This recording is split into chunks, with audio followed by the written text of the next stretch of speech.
రాజమండ్రి జిల్లా కొవ్వూరు మండలం దొమ్మేరు గ్రామంలో మాజీ ఎమ్మెల్యే పెంట్యాల వెంకటకృష్ణారావు పార్థివ దేహానికి రాష్ట్ర హోంమంత్రి డాక్టర్ తానేటి వనిత నివాళులర్పించారు.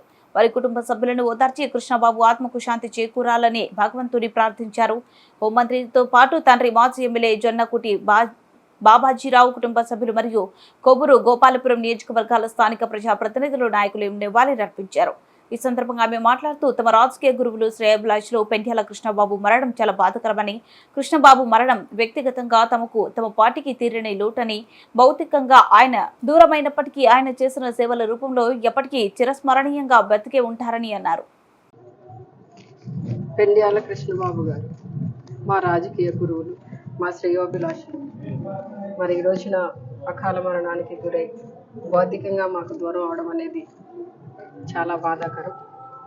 మరి గతంలో ఒకసారి కృష్ణబాబు గారి యొక్క చరిత్ర చూసినట్లయితే పశ్చిమ గోదావరి జిల్లా, ఉమ్మడి పశ్చిమ గోదావరి జిల్లాని శాసించేవారు. మరి ఏ నియోజకవర్గంలో అయినా కూడా అభ్యర్థులు నిలబెట్టాలన్నా, అక్కడ గెలిపించాలన్నా కూడా మరి కృష్ణబాబు గారు, అచ్చుబాబు గారు అన్నదమ్ములు ఇద్దరు కలిసి ఆ రోజున టీడీపీ పార్టీలో ఉండి పార్టీ విజయానికి ఎంతో కృషి చేసి పార్టీకి ఎంతో సేవ చేయడం జరిగింది. మరి ఈ రోజున మరి నిజంగా అంటే కృష్ణబాబు గారి యొక్క మంచితనం గురించి చెప్పాలంటే మాటలు సరిపోవు. అంత మంచి మనసుతో ప్రతి ఒక్కరిని కూడా, చిన్నవారినైనా కూడా ఎంతో ప్రేమాభిమానాలతో పలకరించి ఆదరించేవారు. అలాంటి మంచి నాయకుడు, ఈ నియోజకవర్గానికి 25 సంవత్సరాల ఎమ్మెల్యేగా పనిచేసిన నాయకుడు మరి ఈ రోజున మన మధ్య లేకపోవడం అనేది చాలా బాధాకరం. భౌతికంగా దూరమైనా కూడా ఆయన ఎప్పుడూ కూడా మాతో ఉండి మా అందరికీ కూడా తోడుగా ఉంటారని మేము నమ్ముతున్నాం.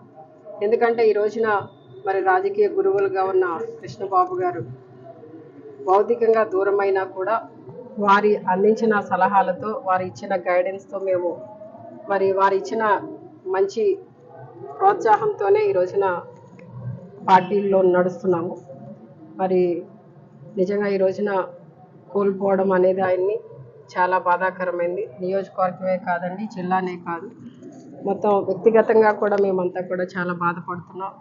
ఆయన లేకపోవడం అనేది తీరని లోటు.